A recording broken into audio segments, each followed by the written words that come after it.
From dangerous Liaisons and High Fidelity to his Oscar-nominated The Queen and The Grifters, today's guest is a director with one of the most diverse outputs of any British filmmaker. The culture editor on France 24's French channel, Louise Dupont, sat down with Stephen Frears by Zoom to talk about his latest film, The Lost King, based on the real story of an amateur historian obsessed with British King Richard III. Do you have any books on Richard III? We have 8 titles. I'll take them. Which ones? All of them. Stephen Frears, hello. Thank you for being with us. Pleasure. Tell us about the true story behind The Lost King.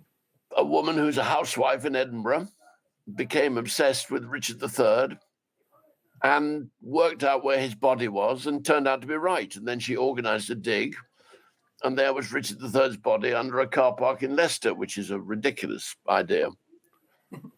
And in the course of it, she attacked Shakespeare, she attacked Laurence Olivier, she attacked her own university. She was a real fighter.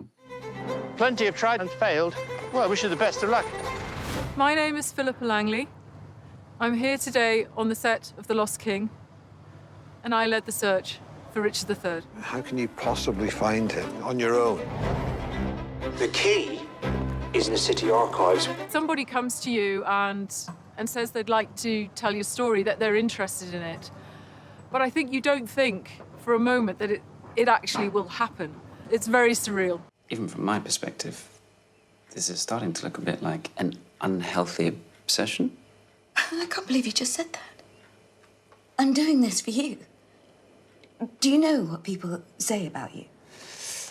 Well, I'm sure it's not particularly flattering. The Lost King is not only about the amazing discovery of Richard III's 500-year-old remains, it's also the story of a woman who's trying to find out who she is. Tell us a bit more about that. Well, a woman who's brought up 2 children, so I guess she's in the shadow of her husband, or her life is dominated by the children, which means that she hasn't somehow been able to express herself, and then she discovers this rather eccentric way of expressing herself and discovers a whole sort of mistaken bit of British history. But the one thing that binds us Ricardians is that we stand united against lies and falsehoods, whether they be peddled on Tudor printing presses or on Twitter. What about you? Not quite sure. I'd quite like to pay my respects, though. You know, maybe visit his grave one day. Oh, you'll have a job. There isn't one. Depending on who you talk to, he was either thrown into the River Soar or his mortal remains are lost to history. Philippa Langley is portrayed by the 2-time Oscar nominee Sally Hawkins. What does she bring to the character? She's quite a frail woman, Sally, but underneath it all, she's very, very tough, so she can be both weak and strong. And in the course of the film, she goes from being, you know, a weak woman or a conventional woman to suddenly becoming a very, very strong woman. Sally brings that to life in a way that I can't imagine many people doing. It's fascinating once she starts down that road and reading and research. You think there is more here, and she's got nothing to lose at that point, I think, and she doesn't know where it's going. But there's a story, there's something there that's propelling her, and the more it goes on, the more important it is to her. It is a quest. It's something very deeply personal. Victoria and Abdul, Florence Foster Jenkins, The Program, Philomena. Your last films are all based on true stories. Why do you think real-life stories make better films? I have no idea, but people have become very addicted to stories from real life. Maybe because the television has become so central to our lives, or maybe life is more dramatic than fiction at the moment.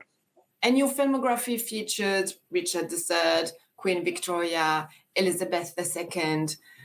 What interests you the most about the British monarchy? If you are English like me, and if you were brought up in the English system, you're taught about kings and queens, and they come to sort of dominate your life. if you lick a stamp, you're licking something with the picture of the Queen on it. So the Queen has a quite limitless influence on the lives of people like me. I don't support the monarchy or anything like that, but I can see that they have just simply been there in my life as long as anybody else. They also make like great movie characters. Well, of course. Oh, you mean Henry V? Well, they were always beating the French. Yes. Well, there's Shakespeare, and then Shakespeare wrote history plays. So Shakespeare wrote about kings and queens. And when a long time ago, I made a film about Tony Blair, which is where everything, the crown, everything has come from that. And I remember thinking, oh, this is like a sort of Shakespearean story of power. I know I can find him. Who? Richard. Richard who? Sorry, the third. The king. People don't like injustice. People do like David and Goliath stories, and this is a David and Goliath story in a way. It's the amateur versus the establishment, and people like those stories, and I like those stories because I like amateurs and I have a distaste for the establishment. So it seemed a good fit.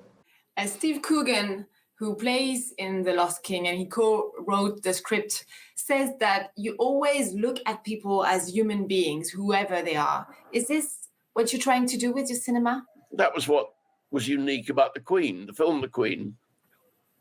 We treated the Queen as if she was a woman, not as if she was, a child of God or ruling by divine right. She was a woman. She had strengths and weaknesses, and in fact, it turned out to be she was a rather impressive woman. But I guess that's what I do, yes. In 2006, you directed The Queen with Ellen Mirren, and many credit you with changing the perception of Queen. I know, people spit at me in the streets. I'm a disgrace. I'm a complete disgrace. What impact do you think your movie had on the Queen's public image? Monarchy was in a very bad state.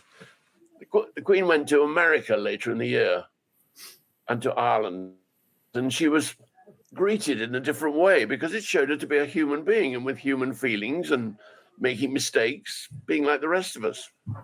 Anyway, she got it wrong with Lady Di and she got it wrong with Prince Andrew.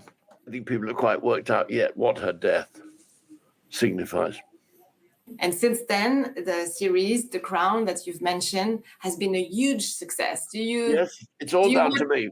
Do you watch it? What do you think about it? I'm so jealous of the amount of money they've earned that I can't bear to watch it. I don't watch it. Yeah, and is that true that you were supposed to direct 1 or 2 episodes of The Crown? Peter realized that would be a mistake. Why? Because I'm subversive. Do you have another project you're working on? I'm working on something for HBO at the moment, a huge project. A series, then? Yeah, I'm still working at over 80. I can't believe it. That's amazing. How do you feel about that? On my knees with gratitude. Okay, we'll end on that note. All right. Thank you so much, Stephen Frears. Good luck. And well done for The Lost King. All right, good luck. Bye-bye. Thanks. I want to dig for Richard. It's the body of an adult male. Boys, your mother's just found Richard III.